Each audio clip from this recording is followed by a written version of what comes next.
Kính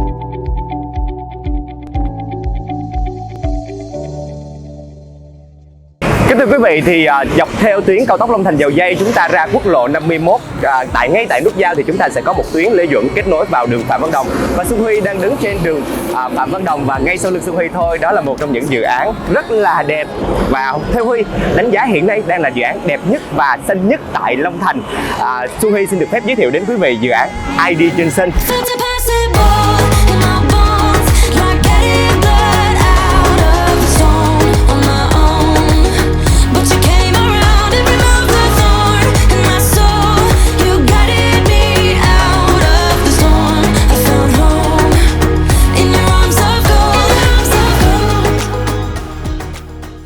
Thưa quý vị, thì tại mỗi dự án thì Xuân Huy sẽ chọn một bạn sale xuất sắc cũng như là một người am hiểu nhất về dự án đó để giới thiệu đến quý vị. Nhưng ở ID Johnson thì Xuân Huy xin được phép là người giới thiệu, bởi vì Xuân Huy là một trong những người rất là yêu thích dự án này, một trong những vị giám đốc kinh doanh đầu tiên triển khai giai đoạn 1 tại dự án ID Johnson. Và cũng bật mí với quý vị rằng là Xuân Huy cũng đã chọn mua một căn tại ID Johnson, cũng như là trong tương lai khi mà ID Johnson bàn giao thì Xuân Huy sẽ dọn về đây ở và sẽ là những cư dân đầu tiên tại ID Johnson. Rất là quý vị cũng đặt câu hỏi là tại sao Xuân Huy lại mua ở đây và tại sao Xuân Huy lại chọn ở đây trở thành nơi định cư của mình. Thì rõ ràng câu chuyện đó thì Xuân Huy sẽ là người chia sẻ, cũng như là sẽ người nói chuyện, cũng như là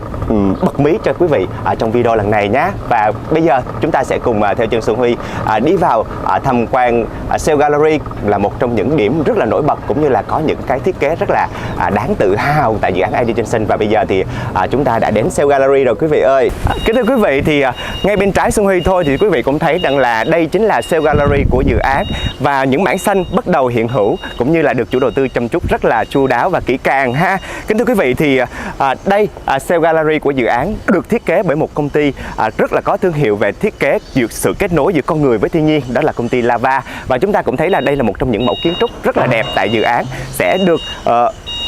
cư dân của chúng ta trong tương lai chúng ta có thể là mời khách cũng như là bạn bè ở đây tiếp khách. Và bây giờ thì Xuân Huy mời quý vị đi vào tham quan Sale Gallery ở dự án nhé. Trước khi chúng ta vào tham quan sa bàn cũng như là đi vào bên trong của Sale Gallery thì Xuân Huy rất là mong muốn quý vị cùng theo chân Xuân Huy đi tham quan những cái mảng xanh, cũng như là những cái kiến trúc nhỏ mà chủ đầu tư đã chăm chút, cũng như là đơn vị thiết kế Lava đã chăm chút và phát triển tại Sale Gallery của chúng ta. Đấy, thưa quý vị, là chúng ta thấy những cái mảng xanh rất là đẹp tại không gian nhà mẫu, cũng như là không gian bán hàng cũng như là tiếp khách của chúng ta ha. Đây là những cái không gian mà sau này quý vị khi về sinh sống tại ID Johnson làm hàng xóm với Xuân Huy thì chúng ta sẽ sở hữu, cũng như là có được những cái mảng xanh cho trẻ con vui chơi, cũng như là có những cái không gian mà chúng ta cảm thấy khác biệt so với không gian sống tại thành phố Hồ Chí Minh. Đặc biệt là sau những ngày đại dịch thì thật sự trong thời gian mà Xuân Huy nằm ở trong bệnh viện điều trị Covid đó thưa quý vị, thì thật sự Xuân Huy đã có ước mơ rằng là 2 năm nữa chúng ta nhận bàn giao nhà tại ID Johnson và Xuân Huy dọn về đây ở. Thì thật sự quý vị cũng có thể cảm nhận được mảng xanh cũng như là sự chăm chút của chủ đầu tư tại đây quý vị ha. Tới ID Johnson đi đâu chúng ta sẽ cũng gặp những mảng xanh, đi đâu chúng ta cũng được kết nối với thiên nhiên. Và quý vị nếu mà có những cháu nhỏ vui đùa cũng như là nghịch ngợm thì chúng ta có một cái không gian để cho các cháu có thể là vui chơi, được chủ đầu tư trang bị ở đây rất là êm, cũng như là có thể là giảm tối đa những cái rủi ro có thể xảy ra, cũng như là các cháu có thể vui đùa thoải mái mà bố mẹ có thể tự do tham quan dự án ID Johnson mà cũng không cần phải lo lắng, đúng không quý vị? Kính thưa quý vị, thì sự cảm nhận không khí thay đổi, cũng như là không gian thay đổi về mảng sống xanh, cũng như là kết nối với thiên nhiên. Đi đâu ở ID Johnson chúng ta cũng sẽ gặp được những mảng xanh như thế này. Và quý vị, đó chính là trong những tiêu chí mà chủ đầu tư muốn mang đến tới dự án, sẽ tạo ra một sự khác biệt giữa con người với thiên nhiên, sẽ tạo ra một sự khác biệt nếu quý vị trở về ID Johnson so với những dự án khác. Và đến Sale Gallery của dự án, nếu quý vị cảm thấy khát nước, cũng như là chúng ta đã được làm lành bởi không khí tại ID Johnson, thì chúng ta cũng sẽ có được những thức uống rất là ngon được mời. Và tại đây thì quý vị cũng sẽ được Xuân Huy cũng như là đội ngũ tư vấn tại dự án ID Johnson có thể tư vấn cũng như là hỗ trợ quý vị thông tin chi tiết về dự án. Thật sự đi tham quan dự án ID Johnson, Huy nghĩ chắc chắn đó là một buổi chúng ta giống như là dã ngoại, cũng như là đi ra ngoài picnic cùng với gia đình, cảm nhận một cái không gian sống mới, và biết đâu trong tương lai quý vị cũng sẽ trở thành hàng xóm của Xuân Huy. Và bây giờ sau khi được nghe tư vấn chi tiết trên những cái thông tin cơ bản thì bây giờ chắc là Xuân Huy nhấp một ly nước và mời quý vị tham quan sa bàn cũng như là toàn bộ về dự án nhé. Nào bây giờ thì Xuân Huy mời quý vị qua sa bàn của dự án để chúng ta tìm hiểu về tổng quan cũng như là tất cả các căn tại ID Johnson chi tiết sẽ như thế nào nha quý vị. Let's go. Bây giờ thì Xuân Huy sẽ giới thiệu đến quý vị toàn bộ sa bàn của dự án, cũng như là tại đây thì quý vị có thể biết được tất tần tật cũng như là chi tiết nhất về dự án ID Johnson chúng ta sẽ có gì và những mẫu nhà ở đây sẽ như thế nào nha quý vị. Thật sự thì Xuân Huy rất là yêu dự án, cũng như là một người triển khai kinh doanh và một người sở hữu tại đây, nên là Xuân Huy tìm hiểu rất là chi tiết từng căn ở đây như thế nào, giá bán ra làm sao, và thêm nữa rằng là chủ đầu tư tâm huyết và phát triển dự án như thế nào. Thì bây giờ Xuân Huy sẽ chia sẻ điều đó đến quý vị ha. Đầu tiên thì quý vị cũng thấy rằng là đây là toàn bộ dự án của chúng ta. Tổng diện tích của toàn bộ dự án của chúng ta thì nó sẽ rơi vào khoảng 40,7 hecta. Trong đó chúng ta sẽ có 3 phân khu chính, đó chính là phân khu thấp tầng. Ở đây thì chúng ta có khoảng 650 căn biệt thự, và bên trái phía sau của Xuân Huy này nè quý vị, chúng ta sẽ có một dãy shop thương mại. Trong tương lai chúng ta sẽ xây dựng một trung tâm thương mại rất là lớn tại Long Thành, và Huy nghĩ là trong tương lai giới trẻ sẽ đến đây check-in cũng như là mua sắm rất là nhiều. Và bên cạnh đó thì quý vị cũng có thể thấy rằng là dãy trục theo của chúng ta có rất là nhiều những cái văn phòng cũng như là những cái tòa nhà cao tầng trong tương lai. Thì vị trí của chúng ta là dự án ID Johnson cách sân bay Long Thành chỉ 5 km thôi quý vị, và rất là tiện khi đi vào cổng chính số 1 của dự án sân bay quốc tế Long Thành. Nên trong tương lai thì thật sự chung cư ở đây sẽ phát triển rất là tốt, cũng như là các cán bộ công nhân viên chúng ta sẽ về đây ở sinh sống và làm việc tại sân bay. Đặc biệt thì Huy muốn nói rằng là dự án ID Johnson của chúng ta chỉ có 650 căn biệt thự thôi nha quý vị, và chúng ta đã mở bán 2 đợt rồi thưa quý vị. Đợt đầu tiên thì chúng ta sẽ mở bán phân khu đầu tiên là phân khu Sunrise Village. Phân khu này thì gồm khoảng 235 căn, diện tích thì nó sẽ rơi vào tầm từ 7 x 15 là những căn biệt thự song lập nhỏ nhất tại dự án. Tiếp theo thì chúng ta có diện tích là 8 x 15, thì 7 x 15 thì chúng ta có nguyên dãy này nè quý vị đó, và 8 x 15 thì chúng ta sẽ có 2 dãy trục ở đây. Bên cạnh đó thì chúng ta sẽ có dãy Bliss, đây là dãy này rất là đẹp, thì Xuân Huy sẽ giới thiệu chi tiết là 10 x 17 và 10 x 20 là dãy cuối cùng Infinity của chúng ta. Đối với Huy thì dự án ID Johnson thật sự nằm ở vị trí rất là chiến lược, và cũng như là số lượng căn ở đây thì chắc chắn trong tương lai sẽ không có đủ để cho những cái chuyên gia cũng như là cư dân ở Long Thành dọn về đây ở đâu, nên là quý vị cùng tìm hiểu với Xuân Huy thì chúng ta sẽ lựa chọn mẫu nhà nào ha. Đầu tiên thì quý vị có thể thấy là tất cả những dự án của chúng ta đều là biệt thự song lập hết, và trong đó chỉ có khoảng 6 căn thôi là biệt thự đơn lập. Biệt thự song lập nó sẽ khác nhà phố như thế nào? Thì đầu tiên chúng ta sẽ nói về cái việc thiết kế nhà. Quý vị thấy là nhà phố của chúng ta xây liên kế, có nghĩa là chúng ta chỉ trống trước và sau thôi. Còn biệt thự song lập thì chúng ta sẽ trống được phía trước, phía sau và mặt bên hông. Xuân Huy đã có một cái căn nhà phố liên kế tại Xuân Quang Bắc, và khi thiết kế nhà thì Xuân Huy cảm thấy rằng là nó rất là khó, cũng như là tìm một cái khoảng không gian thoải mái để chúng ta thiết kế một cái phòng ngủ. Thì thật sự là Xuân Huy cảm thấy chưa hài lòng lắm, nên là khi mà thấy ID Johnson phát triển cũng như là chủ đầu tư phát triển ở đây thì Huy thấy cái căn song lập này nè, nó thật sự là một trong những sự lựa chọn rất là tối ưu cho những gia đình trẻ có khoảng 1 đến 2 con, cũng như là chúng ta có thể có thêm ông bà để chúng ta có thể lựa chọn những cái căn song lập ở đây. Hiện nay giá bán của những căn song lập Spring này nè 7 x 15 lúc mà chủ đầu tư mở bán giá thấp nhất là 5 tỷ 650, và hiện nay giá giao dịch của thị trường nó rơi vào khoảng 6 tỷ 2 thưa quý vị. Tại vì sao như vậy thì do giai đoạn 1 của chúng ta mở bán trong đại dịch, và quý vị biết là nguyên cả một năm trước thì chúng ta đều phải gọi là như thế nào nhỉ, đóng băng, không có đi tham quan dự án được. Như vậy mà rất là nhiều khách hàng chọn mua ở giai đoạn 1, và Huy nhớ rằng là trong cái giai đoạn mở bán đó thì thật sự là một trong những cái cảm xúc rất là dâng trào khi rất là nhiều khách hàng chưa đến tham quan dự án ID Johnson và vẫn chọn mua. Và đến nay thì những cái khách hàng đó đã có được những cái lợi nhuận nhất định, và hầu như ai cũng hài lòng, và bản thân Xuân Huy cũng mua ở đây. Cũng như là đây, căn nhà của Xuân Huy là căn nhà F118 ha, nó nằm trên tuyến đường chính này. Và bây giờ thì Xuân Huy sẽ giới thiệu thêm cho quý vị, đó là chính là cái căn dãy Bliss này nè. Thì dãy Bliss này nó có một cái đặc biệt là 10 x 17. Chúng ta sẽ thiết kế theo kiểu là mái nó sẽ thay đổi, nó sẽ không còn là mái Thái giống như là kiểu trẻ trung của 7 x 15 Spring nữa, mà chúng ta sẽ thiết kế theo phong cách máy bánh ú. Nó phù hợp với những bậc phụ huynh tầm từ 40 cho đến 45 tuổi, và phong cách thích một sự ấm cúng hơn, cũng như là chúng ta có một cái không gian thoáng ở trên sân thượng. Thì chút xíu nữa Xuân Huy sẽ dẫn quý vị đi ra nhà mẫu thực tế để quý vị có thể cảm nhận về cái mẫu Bliss này. Bên cạnh đó thì ở dự án chúng ta, ngoài chúng ta giáp sông nè, rạch Đồng Môn nè,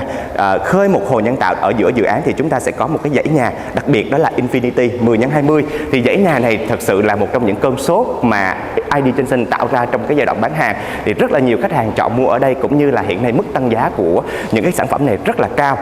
Hiện nay thì theo Huy đánh giá ở thị trường của Nhân Căn Blitz này nè, thì khách hàng giai đoạn 1 mua khoảng tầm 11 cho đến 12 tỷ, thì hiện nay giá bán nó rơi vào tầm 15 tỷ mà khách hàng mới chỉ đóng có khoảng 30%, thì đâu đó khách hàng đầu tư đã lời 1 trong cái giai đoạn bán hàng vừa qua ha. Tiếp theo thì Xuân Huy sẽ giới thiệu đến quý vị là giai đoạn thứ 2 là triển khai là Moonlight Villas, thì đã triển khai cũng như là mở bán tất tần tật luôn rồi, không còn một cái căn nào để mở bán từ chủ đầu tư nữa. Là chúng ta sẽ có những cái mẫu nhà cơ bản cũng khá là giống với lại Sunrise Villas, là chúng ta sẽ có 7x15 này quý vị. Đó. Mẫu nhà 7x15 thì Xuân Huy sẽ giới thiệu đến quý vị là về mặt thiết kế. 7x15 chúng ta sẽ xây dựng là 5.5 nhân cho 10.5. Với mẫu nhà 7x15 thì phù hợp để chúng ta thiết kế 3 phòng ngủ đến 4 phòng ngủ, và phù hợp với lại những độ tuổi giống như là Xuân Huy, giống như là quý vị mà nó có từ 1 đến 2 con ha. 8 ở đây thì chúng ta sẽ có thêm nữa là 8x20. Và cái dãy 8x20 này có đặc điểm rất là ưu việt, đó chính là chúng ta mặt tiền đường chính sẽ view ra trục đường 16m. Và phía sau lưng chúng ta cũng sẽ có trục đường 6m, tức là ngôi nhà của chúng ta có 2 tuyến đường luôn, hai bên, và chúng ta có thể dễ dàng di chuyển về nhà của mình. Và chúng ta cũng có dãy nhà 8x15 giống giai đoạn 1. Bên cạnh đó thì hai dãy Bliss và Infinity thì khá giống với giai đoạn 1, nhưng ở giai đoạn 2 quý vị có thể thấy rằng là dãy Infinity của chúng ta gọi là đối diện một cái không gian cũng như là bờ hồ rộng nhất của dự án. Và đối với dãy Infinity này thì thật sự trong cái giai đoạn mở bán thì rất nhiều khách hàng chọn mua, nhưng mà số lượng thì rất là có hạn, nên hiện nay thì hầu như chúng ta phải mua lại trên với giá từ 2 cho đến 3 tỷ đồng ha. Bên cạnh đó thì nãy giờ Xuân Huy nói khá là nhiều nhưng chưa giới thiệu đến quý vị là dự án của chúng ta nằm song song với tuyến đường cao tốc Long Thành - Dầu Giây. Ở đây thì có rất là nhiều khách hàng hỏi Huy là nó có ồn không Huy ơi, tại vì khi chị mua ở đây là chị muốn yên tĩnh và chị không muốn ồn và ảnh hưởng từ cao tốc. Thì quý vị chút xíu nữa Xuân Huy sẽ ra cái căn nhà mẫu nằm ngay tại vị trí của dự án, và chúng ta cảm nhận từ tiếng ồn từ cao tốc nó có bị ảnh hưởng tới dự án hay không. Và trong tương lai nếu quý vị cũng có thể thấy rằng là chủ đầu tư của chúng ta rất là thông minh trong cái việc thiết kế, và đơn vị thiết kế của chúng ta ở đây rất là thông minh trong cái việc là lựa chọn một cái không gian để cách âm giữa cao tốc đối với khu dân cư, đó chính là khu thể dục thể thao phức hợp nằm ở đây. Đấy, tới đây thì quý khách hàng cũng sẽ thấy rằng là rất là nhiều hàng cây xanh mọc lên được chủ đầu tư trồng để tạo ra chắn bụi, chắn âm, cũng như là bên cạnh đó thì chúng ta có một cái khu thể dục thể thao để gọi là một cái khoảng cách giữa những cái ngôi nhà. Và đối diện với khu thể dục thể thao này thì chúng ta có một dãy shop house có thể kinh doanh mua bán. Hiện nay thì việc triển khai của dự án thì chút xíu nữa Xuân Huy sẽ đi flycam cũng như là cho quý vị xem, nhưng đối với Xuân Huy thì dự án của chúng ta triển khai gọi là nhanh nhất trong toàn bộ khu vực Long Thành hiện nay ha. Như vậy thì quý vị cũng có vẻ là nắm sơ được thông tin về toàn bộ dự án giai đoạn 1 và giai đoạn 2 của dự án rồi. Thì bây giờ chúng ta có một điểm trông đợi, đó chính là giai đoạn 3. Giai đoạn 3 thì hoàn toàn chưa mở bán nha quý vị. Chủ đầu tư hiện nay đang gấp rút chuẩn bị những khâu thủ tục cuối cùng để chúng ta có thể giới thiệu giai đoạn 3 này đến quý vị khán giả cũng như là quý vị khách hàng trong tương lai. Và đặc biệt giai đoạn 3 này thì thật sự là Huy không dám nhận làm hàng xóm với mình đâu, bởi vì Xuân Huy nằm ở đây nè, mà quý vị giai đoạn 3 này là thật sự là những chủ nhân gọi là VIP nhất tại dự án ID Johnson. Bởi vì sao quý vị nhìn nè, đó chúng ta có một cái sông Đồng Môn giáp vào, và chủ đầu tư khơi một cái rạch Đồng Môn đưa vào và tạo ra một cái hồ cầu vồng rất là đẹp ở giữa. Thì nguyên cái giai đoạn 3 của chúng ta nè có hai mặt giáp sông luôn quý vị. Giai đoạn 1 thì những cái căn ở đây nó đã rất là hot rồi, thì giai đoạn 3 này chúng ta sẽ những cái căn view sông view hồ như thế này thì chắc chắn là Huy nghĩ rằng là rất là nhiều những anh chị có tài chính tốt, rất là nhiều những bậc đại gia tại thành phố Hồ Chí Minh mong muốn về đây để sinh sống, và chúng ta sẽ chọn mua rất là nhanh ha. Thì thật sự nếu chúng ta không được sở hữu cũng như là không có cơ duyên để chọn kịp những cái căn view sông view hồ này thì thực sự giai đoạn 3 là một trong những sự lựa chọn rất là khác biệt tại ID Johnson. Bởi vì sao? Quý vị cũng có thể thấy rằng là diện tích của giai đoạn 3 là những căn khá là lớn, nó sẽ phù hợp với những gia đình có tài chính khá là tốt nè, tầm phải từ 14-15 tỷ trở lên mới được sinh sống trong khu giai đoạn 3 này. Và giai đoạn 3 này là chủ đầu tư thiết kế là compound riêng biệt và có những mảng xanh cũng như là công viên riêng biệt ven sông, thiết kế rất là độc đáo. Nếu quý vị đã từng sinh sống tại những khu biệt thự cũng như là những cái không gian ven sông tại thành phố Hồ Chí Minh thì quý vị có thể cảm nhận được sau này ngôi nhà của chúng ta sẽ có một cái công viên rất là đẹp ven sông như thế này. Và nguyên cái cụm gọi là nhà giàu đẳng cấp sẽ được ở chung với nhau. Và thật sự là Huy không dám nhận là hàng xóm với lại những các anh chị ở đây đâu. Và Huy hy vọng rằng quý vị sẽ nhanh chân cũng như là muốn tìm hiểu về thông tin ID Johnson, có thể là làm hàng xóm với Huy ở đây, cũng như là có thể là tìm hiểu để chọn mua cho mình ở phân khu Cà Mau 3 thì liên hệ với Huy, hotline bên dưới để Huy được tư vấn cũng như là giới thiệu đến quý vị. Bởi vì quý vị cũng thể thấy đó, ở dự án này không biết là sau này khi mà bàn giao rồi, những cái những cái trụ đèn nè, những cái cống tụ nè, những cái không gian sống ở đây nó có cái gì, có cái cây kia bao nhiêu tuổi thì bản thân Xuân Huy đều nắm rất là rõ ha. Bởi vì Huy